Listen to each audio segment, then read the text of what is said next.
And education world में आपका स्वागत है दोस्तों मैं आशुतोष व्यास आपके लिए लेकर आया हूं ऑर्गेनिक केमिस्ट्री की न्यू सीरीज़। तो दोस्तों जैसे कि कल हमने संकरण पे अपना टॉपिक ख़त्म किया था और नोमेनिकल्चर अपन शुरू करने वाले थे।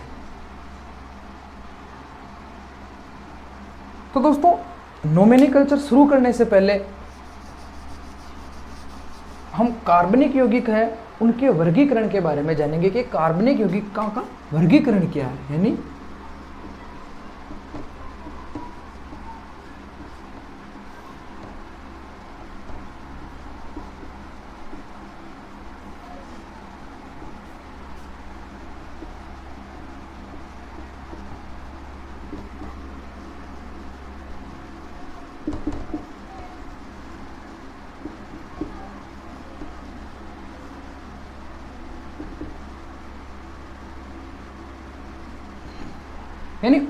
कार्बनिक यौगिकों का वर्गीकरण, यानी वर्गीकरण क्यों आवश्यक है। नोमेनिकल्चर से पहले वर्गीकरण पढ़ना क्यों आवश्यक है, क्योंकि जो कार्बनिक यौगिक है, मैंने पहले भी कहा था कि कार्बन का जो कैटेशन या जो उसका चेन बनाने का श्रृंखलन का जो गुण है वो काफ़ी विस्तृत है। तो कभी कभी वो क्या कर लेता है कि मान लो जैसे ये कार्बन, मैंने कहा जैसे या तो सीधा चल रहा है, ठीक है, या वो क्या करेगा कि कभी कभी ऐसे करके और वापस कार्बन से वापस कार्बन बन जाएगा। भाई इसको तो अपनी वैलेंसी 4 करनी है ना, मतलब इसकी वैलेंसी 4 है तो इसको तो 8 करना है। तो ये भाई कार्बन से भी तो ये इलेक्ट्रॉन ले सकता है ना, जरूरी नहीं कि ये कोई अदर एलिमेंट से ही इलेक्ट्रॉन ले, यानी वो कार्बन से भी इलेक्ट्रॉन ले सकता है। तो इससे क्या हुआ कि एक साइक्लिक कंपाउंड भी बनता है, इसीलिए जरूरत पड़ी इसके वर्गीकरण की या क्लासिफिकेशन की। तो वर्गीकरण 2 प्रकार का होता है। पहला है विवृत या अचक्रीय, एसाइक्लिक या एलिफेटिक।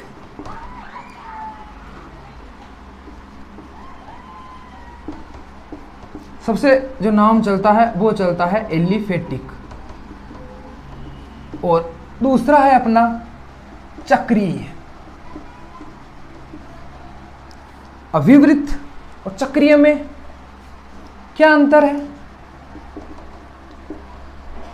जो विवृत है इनमें क्या होती है, एक सीधी श्रृंखला बनती है, सीधी ऐसे करके सीधी श्रृंखला बन रही, ठीक है, यानी कार्बन कार्बन कार्बन जुड़ता जा रहा है, सीधी श्रृंखला जुड़ रही है, वापस कार्बन कार्बन से वापस अटैच नहीं, मतलब वापस जो फर्स्ट कार्बन है और जो लास्ट कार्बन है, यानी जो फर्स्ट वाला है और जो लास्ट वाला है वो वापस बॉन्ड नहीं बना रहे हैं। ओके, तो ये हो गई विवृत या अचक्रीय या एसाइक्लिक। अब एलिफेटिक क्यों, एलिफेटिक इसलिए है कि ये सबसे पहले जंतु वसा में पाए गए। किस में पाए गए, जंतु वसा या एनिमल फेट में। तो इसका सीधा सा अपन यहां से देख लें, एली यानी एनिमल जंतु, और फेटिक ये लैटिन वर्ड है। जो अपनी ऑर्गेनिक केमिस्ट्री है उसमें लगभग ऑर्गेनिक केमिस्ट्री में लैटिन वर्ड चलते हैं। तो फेटिक यानी फेट यानी वसा, या अपन कहें तो चर्बी, ठीक है। तो कहाँ मिले ये अपने को, एलिफेटिक जंतु वसा में, इसलिए इनको क्या कहा जाता है, एलिफेटिक, जो सीधी चेन वाले होते हैं। अब ये कौन से होते हैं वो मैं आपको बताऊंगा। जैसे अपन एल्केन बोल लें, एल्कीन बोल लें, एल्काइन, एल्कोहल, इनकी हम अभी आगे चर्चा करेंगे।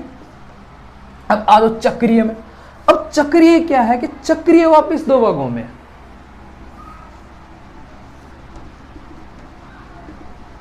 पहला है समचक्रीय होमोलॉगस, सॉरी होमोसाइक्लिक, और विषम चक्रीय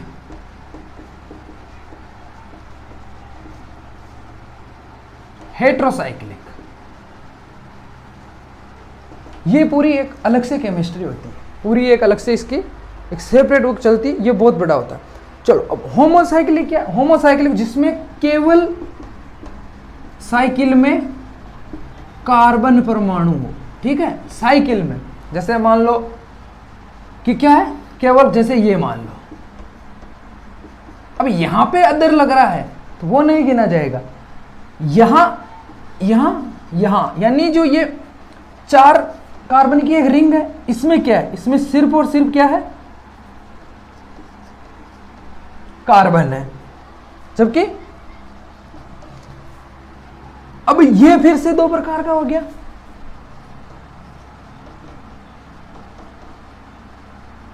एरोमेटिक और एलिफेटिक वाले। हाँ, अब ये कैसे, तो उसको हम यहां समझेंगे। अब एरोमेटिक क्या है, पहले हम देख एलिफेटिक वाले क्या है। ये एलिफेटिक साइक्लिक वही है जो एलिफेटिक वाले, बस इन्होंने क्या किया कि साइकिल बना ली, है वही, वैसे के वही गुणधर्म, वही इनके रासायनिक गुण हैं, वही इनके भौतिक गुण है, यानी इनकी chemical properties and physical properties वो सेम है एलिफेटिक जैसे, बस इन्होंने क्या किया कि साइकिल बना ली। जैसे भी मान लो एक बार के यहाँ मान लो भी ये ब्यूटेन है, क्या है, ये आपका ब्यूटेन है। अब ये एलिफेटिक है और एलिफेटिक साइक्लिक में ये क्या हो गया कि इसने क्या किया कि भाई ये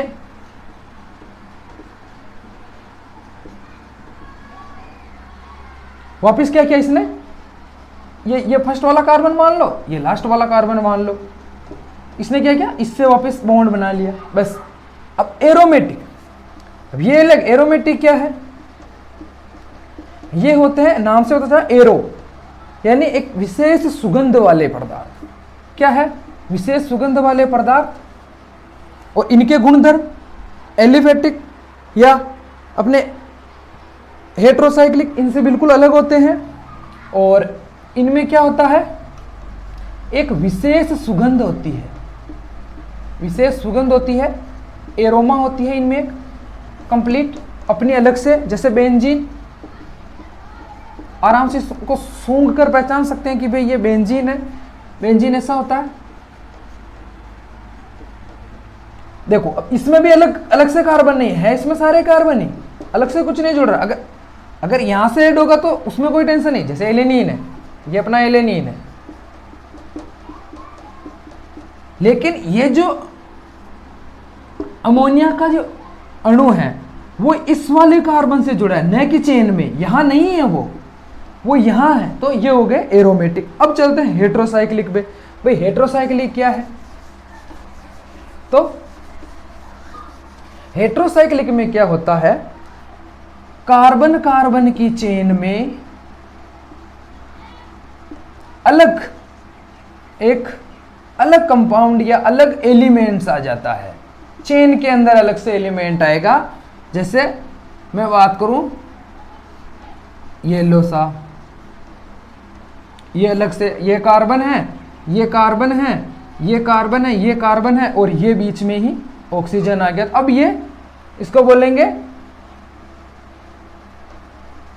पेरीन। फिर इनका अलग से, इनका नोमेनक्लेचर अलग से चलता। तो बस एक बार आप यहां समझ लो क्या हुआ कि भाई अलग से कार्बन चेन में अलग से कोई अणु आ गया, इसलिए तो विषम चक्र, यानी कोई विषम कार्बन से अलग कोई विषम एलिमेंट यहां पे आ गया। तो ये हो गया इसका वर्गीकरण। बस ये वर्गीकरण आपको याद रखना है। अब हम चलते हैं नेक्स्ट टॉपिक पे, वो है सजातीय श्रेणियां। क्या, सजातीय श्रेणियां।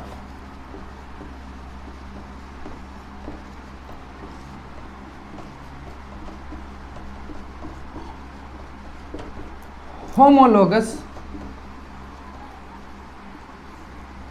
सीरीज,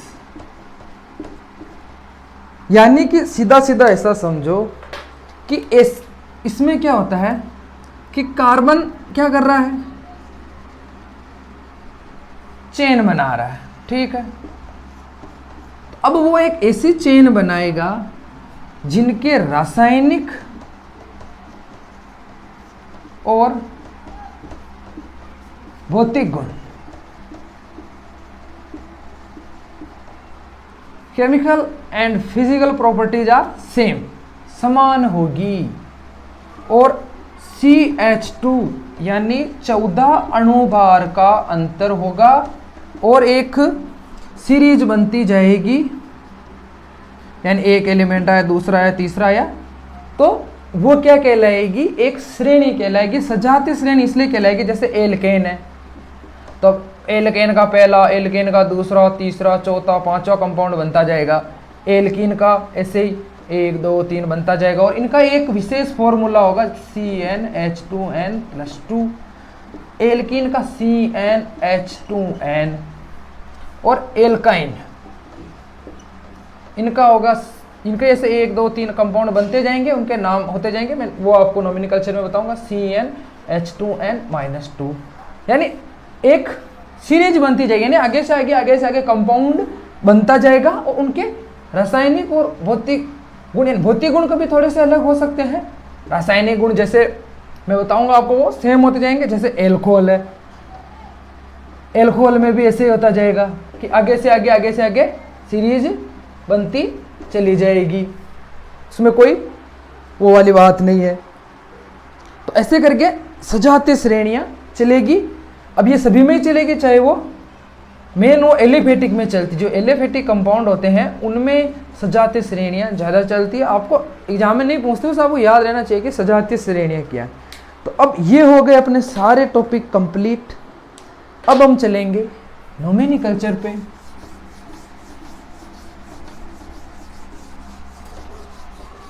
और मैंने आपको पहले भी कहा है कि नोमेनक्लेचर में मैं IUPAC आपको पहले बताऊंगा, क्योंकि वो जानने के बाद ही आप डिराइव्ड या जो ट्राइवल है, यानी जो रूढ़ पद्धति, उसके बारे में आप जान पाओगे, क्योंकि जो कंपाउंड की जो जानकारियां हैं वो हमें IUPAC में ही मिलेगी।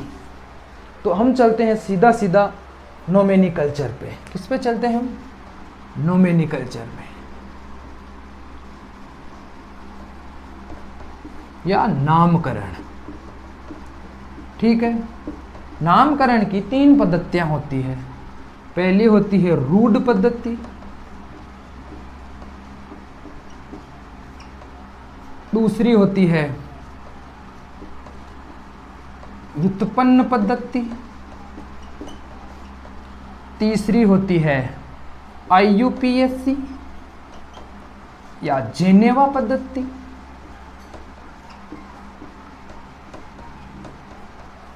यानी क्रमवाइज बढ़ेंगे, लेकिन यहां थोड़ा उल्टा करेंगे, क्योंकि जो बिगिनर है, जो भी 10th से 12th में आए हैं, वो ऑर्गेनिक केमिस्ट्री पढ़ रहे हैं, उनको मैं रूढ़ में और व्युत्पन्न में ले जाऊंगा, तो वो बहुत कंफ्यूज हो जाएंगे, क्योंकि यहाँ एलिमेंट्स के नाम याद करने पड़ेंगे, सीधे कंपाउंड के नाम आएंगे। और IUPAC ऐसा है कि ये पहले कंपाउंड के नाम हमें दे देता, फिर मैं बता दूंगा कि IUPAC में इस कंपाउंड का ये नाम है, जबकि इसको जो रूढ़ है या ट्राइवल है वो ये डिराइव है। अब इनमें अंतर क्या है, थोड़ा सा रूढ़ में बता देता हूँ। रूढ़ में क्या होता है कि ये स्रोत या किसी वैज्ञानिक नाम, कि भाई किसी वैज्ञानिक ने बनाया, किसी वैज्ञानिक ने उस कंपाउंड को बनाया तो उसका ही नाम दे दिया। और डिराइव में क्या होता है कि जो सजातीय श्रेणी में जो पहला सदस्य होता है, सारों को उसी का ही व्युत्पन्न मान लिया जाता है कि भाई ये तो इसके ही व्युत्पन्न है। ठीक है, पहले सदस्य के आधार पर। जबकि IUPAC में ऐसा नहीं होता है, ये एक विस्तृत है। तो सबसे पहले हम जानेंगे IUPAC क्या है। तो IUPAC, इसका कंप्लीट नेम है international union for pure and applied chemistry. Establish कब हुआ यह संस्था? इस्टाब्लिश्ड इन 1990, यानी 1919 में इसकी स्थापना हुई। क्या काम है इसका? ऑर्गेनिक केमिस्ट्री के नए रिसर्च को बढ़ावा देना, और जो भी उनकी नामकरण है, वो जो कंपाउंड वो प्योर है या उसकी कहीं पहले तो नहीं होगी, जांच करना, उसका नाम देना और मतलब उसके बारे में पब्लिश करना। ये हो गया IUPAC का नाम। अब इसका नोमेनक्लेचर क्या है? तो देखो इसने क्या किया, जो कंपाउंड था उसको 2 भागों में डिवाइड किया। क्या किया? 2 भागों में डिवाइड कर दिया, और उसमें हमें लगाने पड़े थे, पहला जिसको हम उपसर्ग बोलते हैं या पूर्व लग्न या सफिक्स, और परफिक्स या अनुलग्न। अब ये क्या है? देखो पूर्व लग्न में क्या होगा कि जब कंपाउंड होगा उसके पूर्व लग्न में आप आ जाओ, तो आपको 1 से लेके 10 तक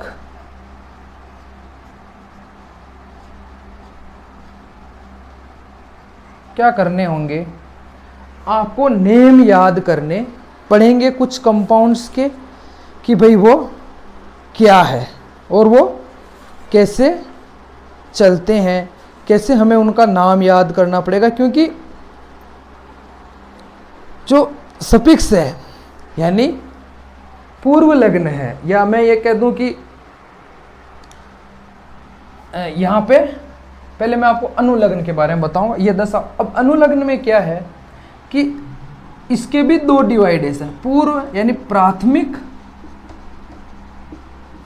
अनुलग्न, ठीक है, यानी अनुलग्न ये पीछे लगेगा, और द्वितीयक अनुलग्न। प्राथमिक अनुलग्न कौन सा है? मैं कह रहा हूं यहाँ पे आपको 1 2 3 4 5 6 7 8 9 10 तक आपको कुछ वर्ड्स याद करने पड़ेंगे। तो अब हम उनको याद करें। जो फर्स्ट होगा उसको बोलेंगे, यहाँ पे ये कार्बन की संख्या है। ओके, ये क्या है? नंबर ऑफ कार्बन है। अगर कार्बन 1 होगा किसी कंपाउंड में, अगर कार्बन 1 होगा तो उसका अनुलग्न लगेगा मेथ, 2 होगा तो लगेगा एथ, 3 होगा तो लगेगा प्रोप, 4 होगा तो लगेगा ब्यूट, 5 होगा तो लगेगा पेंट, 6 होगा तो लगेगा हेग्स, हेक्ट, ऑक्ट, नॉन और डेका। याद कर लो, meth, eth, prop, but, pent, hex, hept, oct, deca. द्वितीयक अनुलग्न क्या होगा? द्वितीयक अनुलग्न होगा कि भैया वो किस श्रेणी का है, उसमें कौन सा बंध है, या उसके पीछे कौन से क्रियात्मक समूह लगे हैं। ठीक है,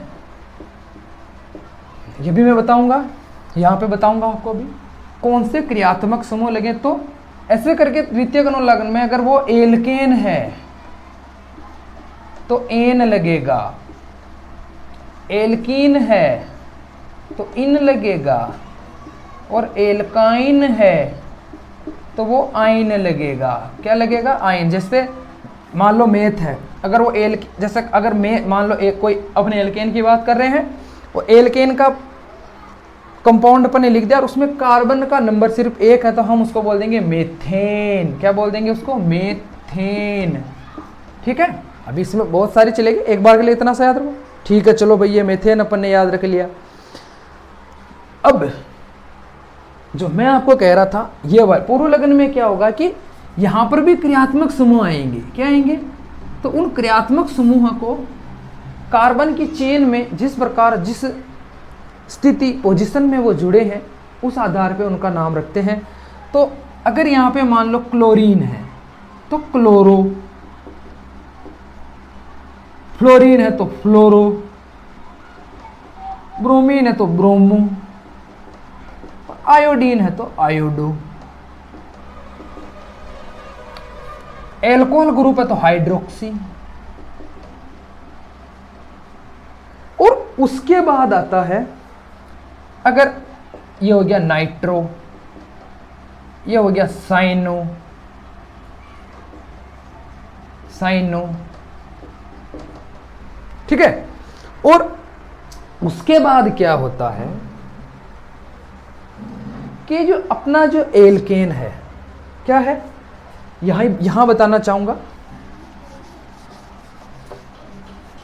कि अपना जो एल्केन है क्या है, देखो पूर्व लगन याद रखना, ये पहले लगेंगे। अपना जो एल्केन है, एल्केन क्या है कि CnH2n +2। तो अगर यहाँ पे मैं कार्बन संख्या 1 लूँ तो इसमें 1H2 × 1 + 2 यानी ये हो गया CH4, ठीक है।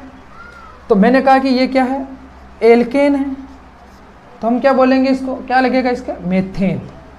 लेकिन अगर मैं एक हाइड्रोजन को इससे निकाल दूं तो ये हो जाएगा CH3 और ये कहलाएगा मेथिल, और एक अलग से श्रेणी बनेगी जिसको हम कहेंगे एल्किल। तो यहां पे आ जाओ, देखो methyl, ethyl, propyl, butyl, pentyl, hexyl, heptyl, octyl, nonyl और डेकिल। यानी कि अगर एल्केन की जो सीरीज है उसके जो सदस्य से अगर हम एक हाइड्रोजन को रिमूव कर दें तो कौन सी श्रेणी बनेगी, मेथिल। अब ये क्यों बता रहा हूं, अभी आपको इसके नोमेनिकल्चर में पता चल जाएगा, एक बार के लिए यहां याद रख ले। अब हम चलते हैं सीधे से नोमेनिकल्चर पे। तो नोमेनिकल्चर में 3 सजातीय श्रेणियों का हम यूज करते हैं। अगर कार्बन कार्बन के बीच में एकल बंध, या मैं कहूं कि सिग्नल बॉन्ड हो, क्या हो, एक सिंगल बॉन्ड हो, तो वो क्या कहलाएगी, एल्केन। और ये भी याद रखें, इसका एक सूत्र चलता है, सूत्र क्या होगा, CnH2n +2। और अगर कार्बन कार्बन के बीच में डबल बॉन्ड है, क्या है, डबल बॉन्ड है, तो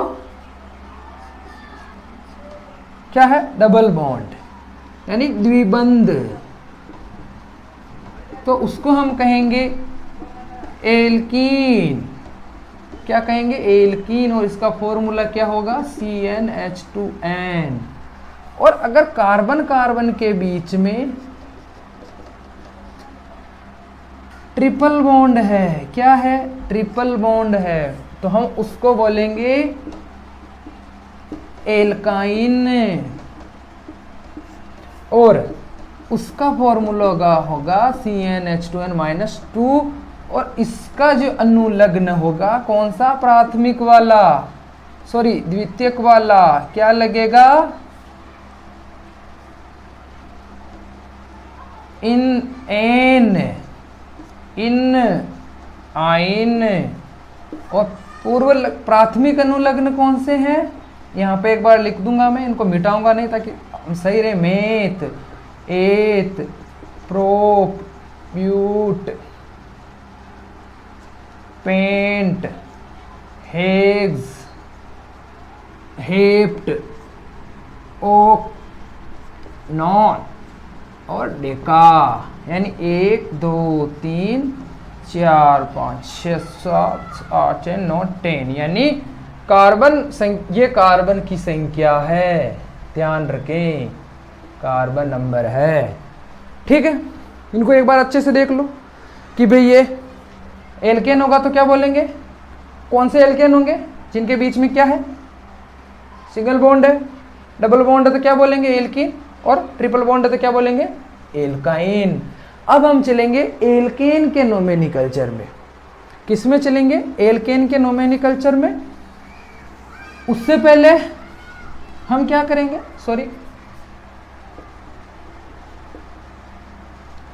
उससे पहले हम क्या करेंगे भाई, हम करेंगे थोड़ा सा जो एल्केन है क्या है, ये लो भैया एल्केन। एल्केन के नोमेनक्लेचर में चलते हैं।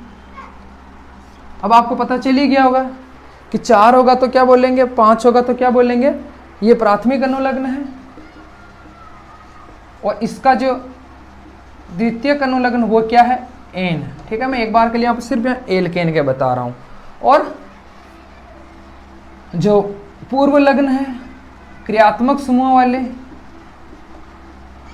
क्रियात्मक समूह क्या है, जो कि एल्कीन, एल्काइन और एल्केन के श्रृंखला में जुड़कर उनके गुणों में परिवर्तन कर देते हैं, वो क्रियात्मक समूह कहलाते हैं। ये कौन से हैं, Cl,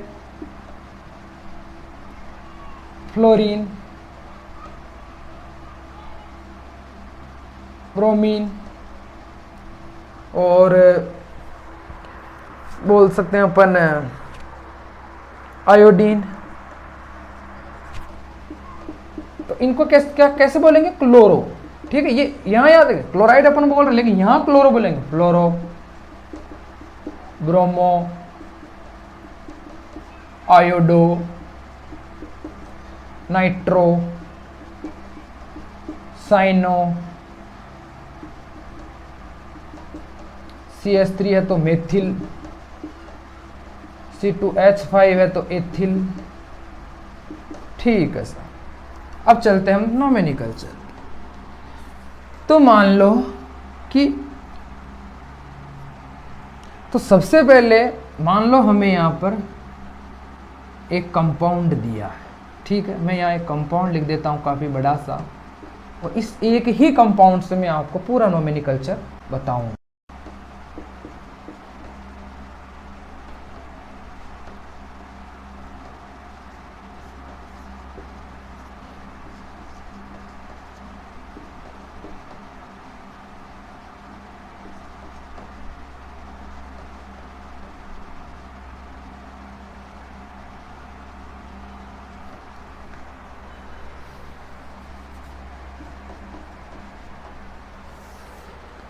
अब चलो, तो रूल नंबर फर्स्ट ये कहता है, मैं यहां लिखूंगा सारे रूल, कि अगर हमें कार्बन की श्रृंखला दी हो तो उसमें सबसे पहले दीर्घतम श्रृंखला का चयन करें। किसका चयन करें, दीर्घतम श्रृंखला का चयन। और उसमें भी क्या कि जब चयन कर रहे हैं तो ये जो प्रतिस्थापी समूह हैं या क्रियात्मक समूह हैं वो भी उसमें सम्मिलित होने चाहिए। तो देखो, अगर मान लो मैं दीर्घतम श्रृंखला यहाँ से यहाँ चलूँ, जैसे अगर मान लो मैं इसको ले लेता हूँ तो ये छूट रहा है, यानी ये गलत। चलो मैं इसको सीधा सीधा सा मैं यहाँ लेता हूँ, ये वाली कार्बन श्रृंखला, मान लो मैं ये भी ले लूँ तो भी कोई प्रॉब्लम नहीं। और मैंने ली भैया ये वाली, मैंने सीधी सी सिलेक्ट की। चलो अभी कितने वाली हो गई, 1 2 3 4 5 6, यानी इसमें अब CN कितने हो गए भैया, 6। यानी हमें पता चल गया कि ये हेग्स का है, अभी तक ये हेग्स है। ओके, अब चलो, अब हम देखते हैं वरीयताकरण, प्रतिस्थापी का वरीयताकरण। वरीयताकरण कैसे कि भाई वरीयताकरण इसलिए चाहिए क्योंकि हमें अभी तक मैंने सिंपली इनको मौखिक गिना है, लेकिन अगर मैं इनको रिटर्न में गिनूं तो मुझे पहले इन प्रतिस्थापियों की वरीयता का सोचना पड़ेगा। तो देखो, अगर मैं यहां से ले तो 1 2 3 4 5 6, और इधर से भी लूँ तो 1 2 3 4 5 6, यानी मैं किधर से भी लूँ तो ये जो प्रतिस्थापी है पहला वाला, इसको न्यूनतम अंक मिल रहा है, मुझे कोई प्रॉब्लम नहीं है। मैं और इसको मिल रहा है, लेकिन 1 2 3 4, लेकिन इसको 4 मिल रहा है, उधर से इसको 3 मिल रहा है। तो अब ये प्रॉब्लम होगी कि यार क्या करें। तो हम क्या करेंगे कि ये लो, ये जो इधर वाले से है इनके मैं यहाँ से लिखता हूँ 1 2 3 4 5 और 6, और इधर से मैं लिखता हूँ 1 2 3 4 5 6। अब आप सोचोगे यार क्या ले, उधर से ले इधर से ले। इस जो क्लोरीन है या जो क्लोरो है, ये जो क्रियात्मक समूह है, इसको मैं 4 पे रखूं कि 3 पे? अगर मैं इधर से लूं तो ये 4 पे आ रहा है, उधर से लूं तो ये 3 पे आ रहा है। तो यहां पे होता है तीसरा रूल, अंकों के योग का नियम। योग का नियम क्या है भैया? इनको जोड़ दो और जो योग कम आ रहा हो, यानी योगफल निम्नतम प्राप्त हो, उसी श्रृंखला का चयन करेंगे। कैसे? चलो पहला लो। पहला कहां से भाई? यहां से मैं लिख देता हूं आगे से। ये आगे वाले देखो 1 2 3 4 5 6, यानी इनको जोड़ो 1 2 3 4 और यानी इधर से जोड़ो। ये कौन से नंबर पे भैया? पहला वाला 2 पे। ये कौन से? इस वाले में 4 पे। और ये किस पे आ रहा? 5 पे। यानी 2 4 5, यानी ये हो गए 11। चलो पीछे वाले को देखें, फिर पीछे वाला क्या कह रहा है? 2 3 और 5, 2 3 और 5, यानी 10। न्यूनतम योग कहाँ आ रहा? न्यूनतम योग आ रहा पीछे से। अगर हम पीछे से इनके अंकों को लिखें या इस मान लें कि श्रृंखला का नामकरण पीछे से करें, क्योंकि हमें प्रतिस्थापियों को न्यूनतम अंक प्रदान करना है, यानी प्राथमिकता। क्या है? प्राथमिकता हमें प्रदान करनी है कि भाई प्राथमिकता प्रदान करनी है। नियम यही है कि प्रतिस्थापियों का वरीयता या प्राथमिकता देनी है। तो लेकिन क्लोरीन प्रॉब्लम कर गया ना कि भाई अब इधर से ले तो इसको 4 मिल रहा है, तब क्या करें? तो फिर उसके लिए सीधा सीधा सा रूल सुझाया कि भाई जो उनको अंक मिल रहे हैं उनको जोड़ लो, और जो निम्नतम अंक मिल रहे हैं वो वाला रूल यहाँ रख लो। तो अब देखो हो गया, यानी इसको हम 3 पे रखेंगे, इसको 2 पे रखेंगे और इसको हम यहाँ पे 5 पे रखेंगे। चलो ठीक है भैया, ये भी अपना हो गया, कोई प्रॉब्लम नहीं। लेकिन अब क्लोरीन को पहले रखें कि मेथिल को पहले रखें? ठीक है, अपने पास 2 ग्रुप और हैं, क्लोरो और मेथिल। चलो ये भी समस्या हो गई कि यार किसको पहले रखें, किसको पहले रखें, इसको रखें कि इसको रखें? तो उसके लिए आया चौथा नियम, अंग्रेजी वर्णमाला। क्या है? अंग्रेजी वर्णमाला का नियम। यानी भैया इसकी स्पेलिंग देखो, क्लोरो CHLRO, मिथाइल क्या होगा? ये मिथाइल, यानी ये तो M से शुरू हो रहा और ये वाला भैया C से शुरू हो रहा। अंग्रेजी वर्णमाला में पहले कौन आता?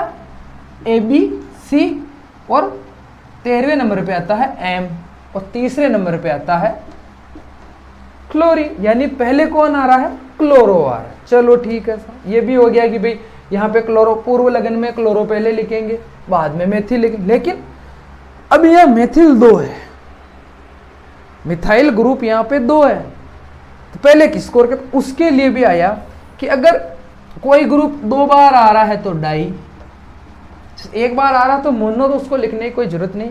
3 बार आ रहा है तो ट्राई, 4 बार आ रहा है तो टेट्रा। ठीक है, क्या बोलेंगे उसको? टेट्रा। अब चलो इसका नाम लिखते हैं। देखो सारे नियम समझ में आ गए। अधिकतम श्रृंखला का चयन मैंने कर लिया, वो 6 है, वो हेक्स है। प्रतिस्थापी वरीयता में भी अपन ने देख लिया, ये अंकों के योग के नियम से। तो देखो अब इसका द्वितीय लग्न क्या होगा? जो एन, तो ये हो गया हेक्सेन। चलो ठीक है साहब, सीधा बात है। अब आ जाओ, अब हमें क्या करना है? मैं कह रहा हूं कि भाई जो पूर्व लगन यानी जो प्रतिस्थापी ग्रुप या क्रियात्मक समूह होते हैं उनको हम पूर्व लगन यानी पहले लिखते हैं। पहले कैसे भाई? देखो पहले मैंने कहा ना अभी क्लोरो पहले आएगा, तो अब क्लोरो की पोजीशन भी हमें साथ में शो करनी है डैश लगा के। अगर आप डैश नहीं लगा रहे हो तो वो आपका रॉन्ग माना जाएगा। कैसे? देखो क्या है, क्लोरो कौन सी पोजीशन में है? तीसरी पोजीशन में। क्यों है? अंकों के योग के नियम से। तो 3 क्लोरो, ये लो भैया, ये 3 क्लोरो, ठीक है। और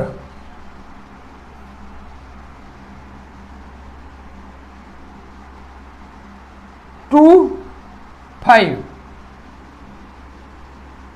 डाई मेथिल, ठीक है, मैं यहां पे लिख रहा हूं एक बार के लिए, डाई मेथिल हेक्सेन। ओके, यानी इसको ऐसे लिखेंगे, यहां पे लिखता हूं मैं बड़े से अक्षरों में कि 3 क्लोरो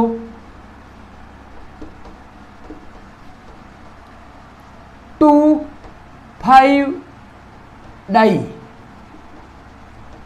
डाई क्यों? क्योंकि ये 2 बार आया, पोजीशन क्या है 2 पे और 5 है, डाई मेथिल हेक्सेन। अब आप में से कुछ कहेंगे भैया डाई आ रहा है, तो याद रखें कि अंग्रेजी वर्णमाला में डाई ट्राई टेट्रा के टी या डी या टी को नहीं गिनते। क्यों नहीं गिनेंगे? क्योंकि भैया ये तो संख्या को दिखा रहा है, ओरिजिनल ग्रुप तो मेथिल है ना, डाई थोड़ी है। डाई तो क्या है कि संख्या को दिखा रहा है कि भैया 2 बार आया, 3 बार आया या 4 बार इसमें आया, तो ये हो गया इनका नोमेनक्लेचर सीधा सा, कोई उलझने की जरूरत नहीं है। सबसे पहले लंबी श्रृंखला का चयन करो, फिर देखो कि उसमें प्रतिस्थापी कौन से हैं, फिर प्रतिस्थापियों को प्राथमिकता देखो, भी प्राथमिकता कैसे देनी है। अब अगर एक से ज़्यादा ग्रुप हो रहे हो तो क्या कर लो, अगर वो सेम संख्या पे मिल रहे हो, मान लो या पास मिल रहे हैं या, तो कोई प्रॉब्लम नहीं, तो क्या करो, योग का नियम लगाओ, फिर अंग्रेजी वर्णमाला से उनके नेम लिखो और फिर अनुलग्न में आ जाओ कि भी अनुलग्न में वो जो वहाँ मैंने एथ मैथ प्रोब लिखे उनमें से कार्बन की संख्या कितनी, यानी जो चेन में कार्बन कितने हैं, ये वाले नहीं, प्रतिस्थापी नहीं, जो लंबी श्रृंखला का चेन क्या है उसमें कार्बन कितने, उस आधार पे हेक्स है, प्रोप है या मेथ है, यानी 2 है 3 है, उस आधार पे। और अगर सिंगल बॉन्ड है तो क्या होगा, वो एल्केन होगा और उसका अनुलग्न लगेगा एन।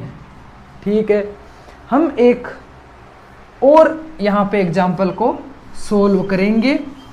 रूल में यहाँ मिटा रहा हूँ, मैं मौखिक ही बोलूँगा, वापिस नहीं लिखूँगा।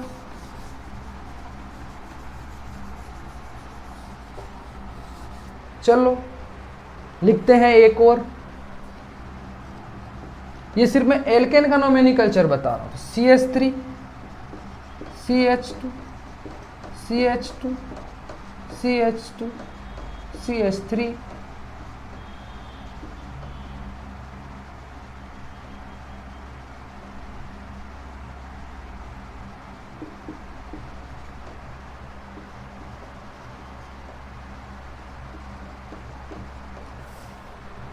अब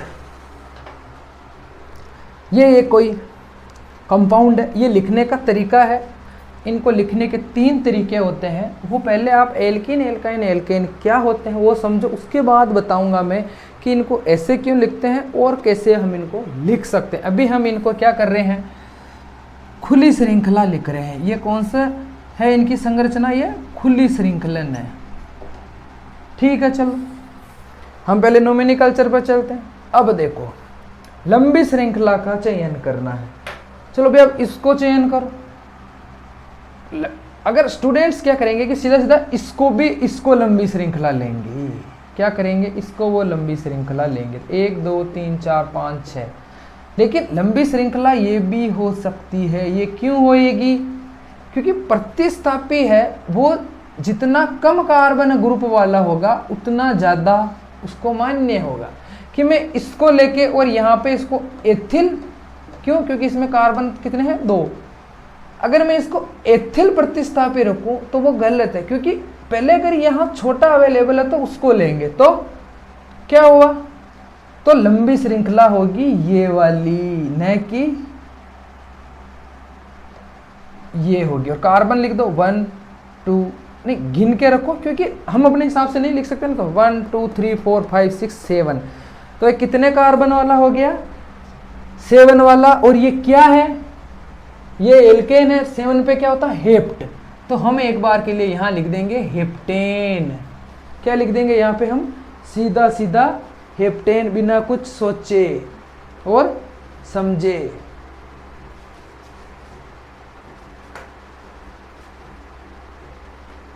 चलो हेप्टेन हमने यहां लिख दिया। अब हम क्या करेंगे,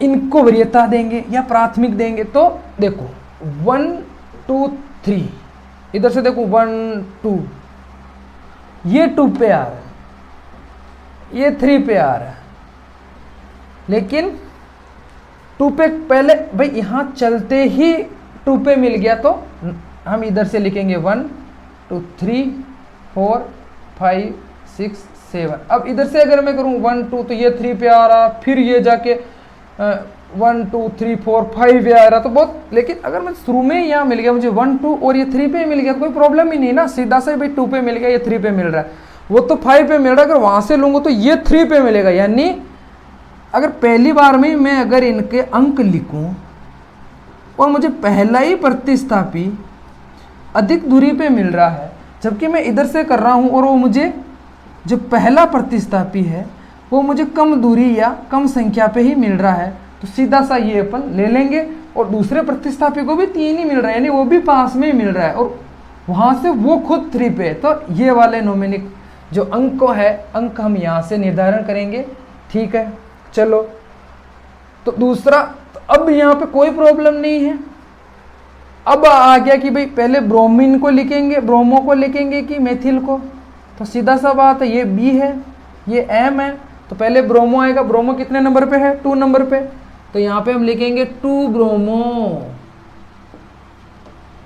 और 3 5 डाई मेथिल हेप्टेन। क्या हो गया ये compound, 2 bromo 3 5 di methyl heptane.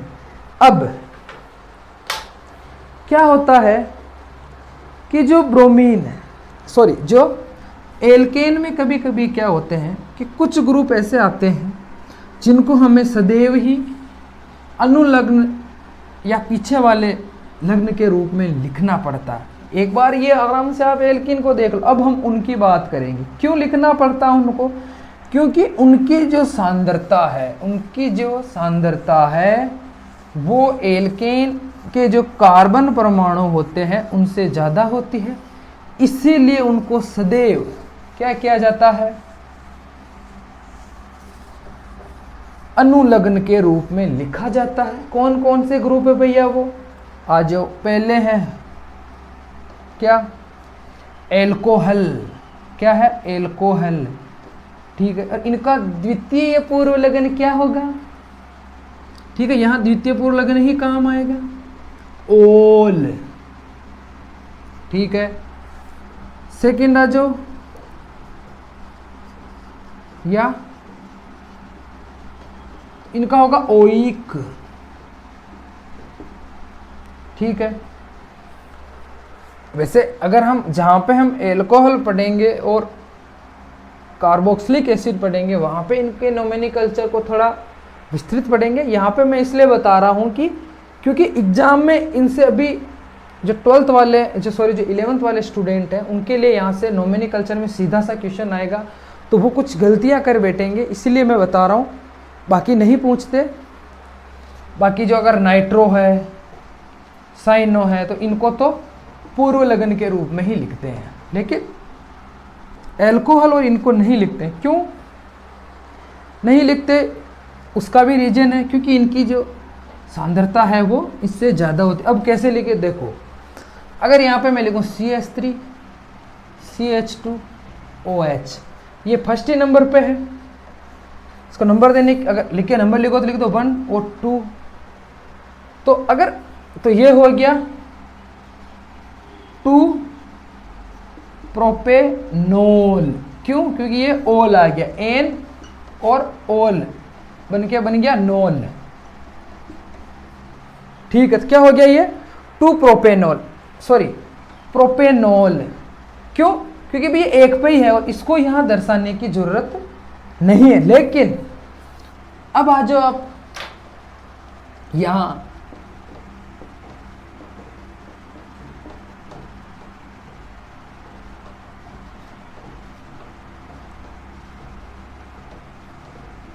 अगर हाइड्रोक्सी ग्रुप यहां लगा हो तो मैंने क्या क्या इसको हम किसके रूप में लेंगे, अनुलग्न के रूप में ही लेंगे। तो चलो नोमेनिकल्चर किधर से भी कर लो, ये 2 पे आ रहा, कोई प्रॉब्लम नहीं है।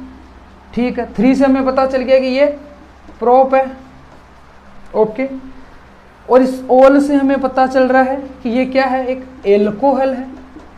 लेकिन नोमेनिकल्चर करें, चलो आओ नोमेनिकल्चर करें, तो ये हो गया प्रोप, ये प्रोप, पोजीशन क्या है OH की 2, और इसका अनुलग्न क्या है, ओल। देखो आया ना यहां पे और यहां पर भी आप ऐसे लिख सकते हो कि प्रोप 1 ओल, लेकिन चूंकि ये फर्स्ट पे ही है तो यहाँ पे 1 को दिखाने की जरूरत नहीं है। अगर हम यहाँ पे प्रोपेनॉन लिख रहे हैं तो सीधा सीधा समझने वाला समझेगा कि भाई जो OH है वो सबसे लास्ट में या अंतिम कार्बन पे जुड़ा हुआ है, जबकि जो 2 ओल का मतलब प्रोप 2 ओल का मतलब ये है कि भाई जो OH ग्रुप है, हाइड्रोक्सी ग्रुप है, वो कार्बन नंबर 2 पर लगा है। ठीक है, चलो भैया ये हो गया। वैसे ही अगर मैं लिखूं यहाँ पे CH3 CH2 COH, देखो OIC लगेगा, कितने कार्बन है 1 2 3, तो ये हो गया प्रोपेनोइक। लेकिन अगर यही CH3 CH तो 1 2 और 3, यस, क्योंकि इसकी सांद्रता अधिक है तो हमें इस COH को क्या करना पड़ेगा, इसको भी हमें उसके अंदर सिलेक्ट करना पड़ेगा। किसके अंदर, श्रृंखला के अंदर, और उसको कार्बन नंबर 1 देना पड़ेगा। अगर हम 1 2 और 3, तो ये होगा 2 मेथिल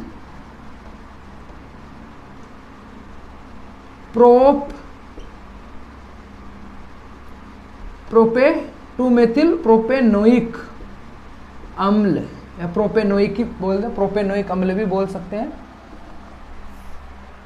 ठीक, ऐसे तो ये आपको याद रखना। लेकिन ये तो हो गई एल्केन के नोमेनिकल्चर की बात। अब हम चलेंगे किस पे,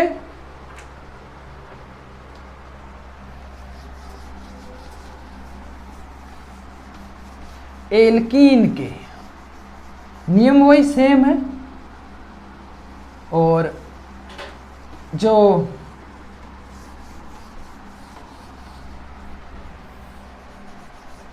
नियम सेम टू सेम है, बस यहां पे क्या होगा, एन की जगह आ जाएगा इन एल्कीन में।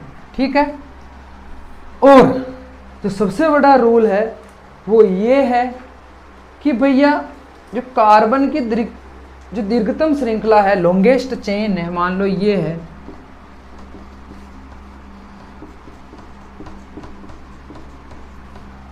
पहला जो कार्बन की लंबी जो चेन है, अगर हम उसका सिलेक्शन कर रहे हैं तो उसमें डबल बॉन्ड भी आना चाहिए। ऐसा नहीं है कि ये कोई कार्बन श्रृंखला है।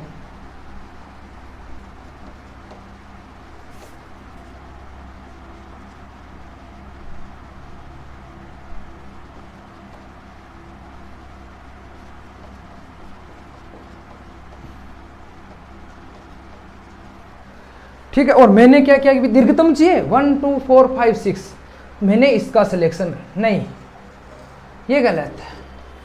क्योंकि एल्कीन की अगर हम बात कर रहे हैं तो हमें उसकी दीर्घतम श्रृंखला में डबल बॉन्ड को शामिल करना पड़ेगा। डबल बॉन्ड कहीं भी दिख रहा है, आप नोमेनिकल्चर कर रहे हो तो सीधा सीधा सा उसके डबल बॉन्ड को भी उसमें लो। रीजन भाई इसको लेना, क्योंकि एल्कीन है ना, अगर यही नहीं आएगा तो नोमेनिक, अब इसको क्या नाम दोगे, मान लो इसको ले लिया, कौन सा प्रतिस्थापी रहा, ये डबल बॉन्ड से कौन सा जुड़ रहा है, प्रॉब्लम है ना भाई। जो है रूल है तो रूल है, तो क्या करेंगे, वापिस इसको भी यहां लिखो भाई,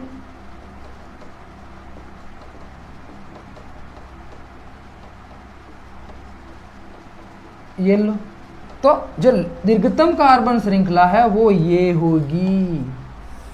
चलो अब इसकी पोजीशन भी देखनी पड़ेगी, कौन सी पोजीशन पे है।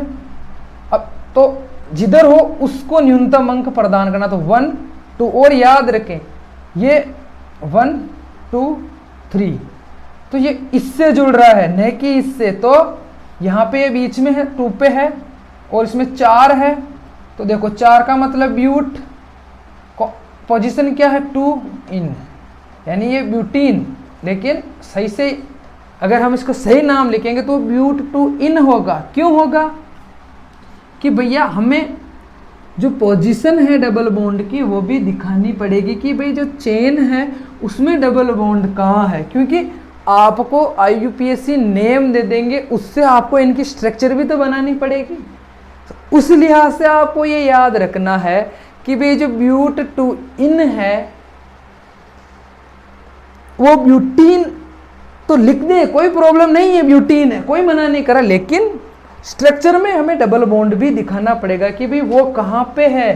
तो ये क्या है, ये है ब्यूट 2 इन, न कि ब्यूटीन। ये भी सही है कि भाई ये ब्यूटीन है, बट नोमेनिकल्चर के लिहाज से ये सही है। इसमें आ जाओ, देखो इसका नोमेनिकल्चर करो, 1 2 3 और 4, तो ये जो मैं अंक लिख रहा हूँ वो रोंग है। क्यों है, क्योंकि यहाँ पे डबल बॉन्ड को वरीयता देनी पड़ेगी प्राथमिकता के रूल में, कि भाई पहले तो इसका जो अंक है वो ऐसे लिखे जाएंगे 1 2 3 और 4, और ये कौन से नंबर पे है, अब फर्स्ट नंबर पे। तो अब ये लिखा जाएगा, और प्रतिस्थापी क्या है, एथिल। ठीक है, चलो भैया कोई प्रॉब्लम नहीं। तो कौन सी पोजीशन पे, एथिल 2 पे।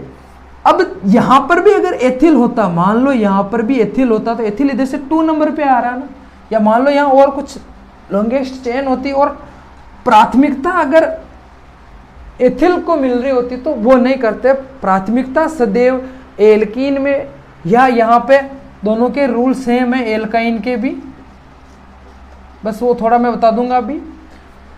डबल बॉन्ड या ट्रिपल बॉन्ड हो तो, मतलब अगर चेन में डबल बॉन्ड हो तो उसको प्राथमिकता दें। तो ये इसका नेम हो गया 2 एथिल, एक ही है, और ये हो गया ब्यूट।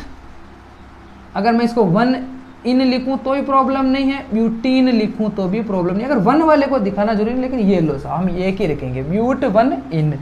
ये हो गया एल्कीन का नोमेनिकल्चर। बाकी प्रतिस्थापियों का नियम वही है, बस एक ध्यान रखें कि डबल बॉन्ड को प्राथमिकता दें, बाकी कोई प्रॉब्लम नहीं है।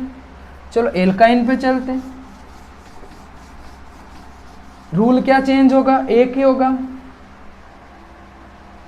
द्वितीयक पूर्व लगन क्या हो जाएगा, आइन। जैसे CH ट्रिपल बॉन्ड CH, ठीक है साहब, ये हो जाएगा एथाइन।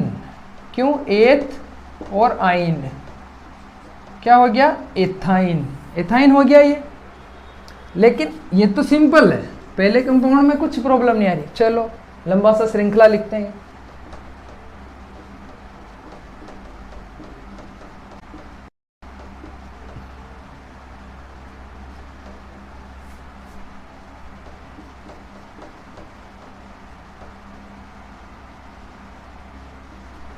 चलो अब देखो 1 2 3 पे मिथिल है, लेकिन 1 और 2 पे क्या हो रहा है, ट्रिपल बॉन्ड। प्राथमिकता किसे देनी है, अगर बॉन्ड है तो ट्रिपल बॉन्ड को, तो 1 2 3 4 और 5। चलो लिखो क्या है प्रतिस्थापी, मेथिल। ये लो साहब मेथिल, कौन से नंबर पे है भैया, तीसरे नंबर पे। कार्बन इसमें कितने, 5। ये लो साहब पेंट, ये कौन से नंबर, 2। आइन, वैसे तो ये पेंटाइन है, लेकिन एक ग्रुप भी लग रहा है इसलिए होगा पेंट। और 2 इसलिए लगाया कि भाई ट्रिपल बॉन्ड की पोजीशन क्या है, दूसरे कार्बन पे, तो 3 मेथिल पेंट 2 आइन इसका नाम हो गया। ये हो गया आपके एल्काइन का नोमेनिकल्चर। अब समस्या एक और है, समस्याएं तो आएगी ऑर्गेनिक केमिस्ट्री, लेकिन उनको सोल्व अभी वो आसानी से होगी, इसी कोई बात नहीं। चलो कैसे सॉल्व करें। अब एक ग्रुप आता है एल्कीनाइन। अब तुम बोलोगे ये क्या समस्या भैया, एल्कीनाइन क्या? ऐसे चेन जिसमें डबल बॉन्ड और ट्रिपल बॉन्ड दोनों हो। क्यों नहीं हो सकते? होंगे भैया, हो सकते हैं। तो इनमें क्या करना है कि ये लो, ये मैं कोई श्रृंखला लिख रहा हूं,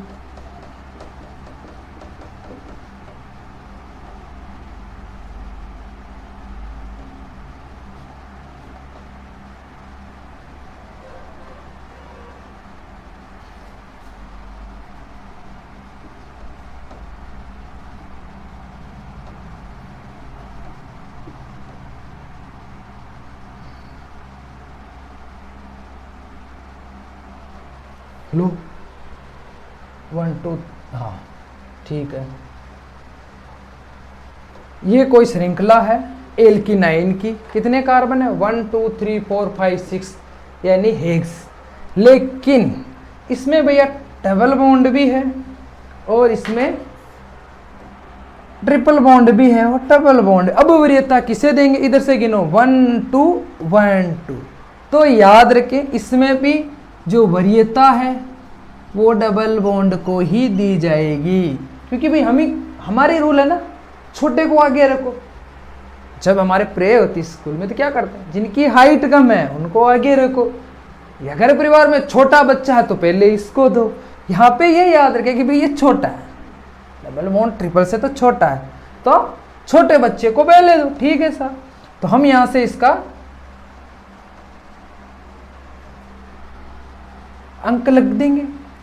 चलो अब इसका नेम कैसे लिखें? नेम में भी इसको तो देखो कौन सी पोजीशन पे 2, क्या है ये? हेग्स है, तो हेग्स 2 इन, उसका लग गया ना एल्कीन का इन, एल्काइन का आइन, यही तो है एल्कीनाइन भी, ऐसा चेन जिसमें दोनों हो। इन ये कौन सी पोजीशन पे? 4 पे, 4 आइन। क्या हो गया ये कंपाउंड? हेग्स 2 इन 4 आइन। ठीक है, तो ये हो गया आपका एल्कीनाइन। तीनों हो गए, मतलब चारों हो गए, एल्केन, एल्कीन, एल्काइन और एल्कीनाइन। यह आपके चारों ग्रुप का नोमेनक्लेचर हो गया। यही पूछते हैं, इससे बाहर कुछ नहीं पूछते हैं। इसमें भी वही कि भाई अगर कोई ग्रुप लगा हो तो भी हमें प्राथमिकता डबल बॉन्ड को ही देनी है, और फिर कोई ग्रुप लगे हो तो उनका अल्फ़ाबेट, इंग्लिश अल्फ़ाबेट से उनका देख लो फर्स्ट में कौन आ रहा, तो वो यहाँ पे आगे लिखे जाएंगे, क्योंकि प्रतिस्थापी सदैव आगे लिखे जाएंगे, तभी तो पूर्व लग्न है। पूर्व लग्न के रूप में प्रतिस्थापी, और अनुलग्न के रूप में क्या होंगे? एक तो इनका एथ, ये क्या है? एथ में तो ये एक लैटिन वर्णमाला है, और अगर एल्कीन है तो इन, एल्काइन है तो आइन, एल्केन है तो एन, और एल्कीनाइन है तो इन और आइन दोनों। हाँ, ये हेक्सिनाइन है। अगर ये यूं मैं कहूं तो ये क्या है? एक हेक्सिनाइन आइन, इनका आइन लगे। ठीक है, हेक्सेइनाइन, हेक्सेइनाइन क्या बोलेंगे इसको? हेक्सेइनाइन। लेकिन अगर रूल से लिखूं तो क्या होगा? वो हेग्स 2 इन 4 आइन। तो ऐसे करके क्या होगा कि दोस्तों यहाँ पे मैं IUPAC कंप्लीट करता हूँ। रूढ़ और व्युत्पन्न में आपको अगले वीडियो में बताऊंगा, क्योंकि अगर एक ही वीडियो में बताऊंगा तो बहुत ज़्यादा लंबा हो जाएगा, आपको भी बोरिंग लगेगा कि देखो मतलब क्या इतना लंबा सा वीडियो, और उतने लंबे वीडियो को कोई नहीं देखता, सीधी सी बात है। सब आजकल शॉर्ट में चलते हैं, जमाना ही शॉर्ट का आ रहा है। यूट्यूब ने भी क्या किया? यूट्यूब शॉर्ट चला दिया, शॉर्ट्स का ज़माना है। तो अगर आपको मेरा ये पढ़ाने का तरीका और अच्छा लगा हो तो मेरे चैनल को आप ज़रूर सब्सक्राइब करें, और लाइक कर दें, और जो अभी भी 10th से 11th में आए हैं उनको ज़रूर ये शेयर करें, क्योंकि उनके लिए फ़ायदेमंद होने वाला है। वैसे भी कोरोना चल रहा है तो पढ़ाइयाँ तो वैसे ही ठप है, तो आप उनको ज़रूर शेयर करें ताकि वो इस चीज़ को सीखें और वो ये नहीं कहें कि भाई यार मेरी जो ऑर्गेनिक केमिस्ट्री है वो कमज़ोर है। मैं यहाँ आपको स्टेप वाइज पढ़ाते जाऊँगा। मैंने पहले नोमेनिकल्चर में IUPAC इसलिए पढ़ाया क्योंकि अब आपको यहाँ पता चल गया कि एथेन क्या है, प्रोपेन क्या है, ब्यूटीन क्या है, पेंटेन क्या। अब मैं अगर इनके आपको रूट नाम और इनके डिराइव्ड नाम बताऊंगा तो आप उन्हें आसानी से याद कर लेंगे, क्योंकि आपको पता है कि कार्बन नंबर फर्स्ट को मेथ बोलते हैं, और अगर ये एल्केन है तो ये मेथेन है। और आप हमेशा याद रखें कि एल्कीन और एल्काइन इनमें मेथ नहीं होता है, क्योंकि भैया कार्बन की चतुसंयोजकता पूरी नहीं होती है। ये लो साहब, ये तो CH3 में 4 लग गए, लेकिन ये कौन सा हो गया कि H तो डबल बॉन्ड से आता ही नहीं है ना, इसीलिए वो ट्रिपल बॉन्ड में भी नहीं आता है, क्योंकि वो 3 कहाँ से देगा, H के पास तो खुद के पास 1 इलेक्ट्रॉन है। इसीलिए मेथ है वो सिर्फ एल्केन में होता है। एल्कीन और एल्काइन एथ से शुरू होती है। इस सीरीज को भी याद करें आप 11th वाले स्टूडेंट, ताकि आप आसानी से पढ़ सकें और इनका नोमेनिकल्चर कर सके, क्योंकि नोमेनिकल्चर के बाद आपको नेम से, इनके नाम से इनकी संरचना भी बनानी पड़ेगी, वो मैं सिखाऊंगा। लेकिन उससे पहले हम रूट और व्युत्पन्न पद्धति भी पढ़ेंगे। तो थैंक यू, धन्यवाद।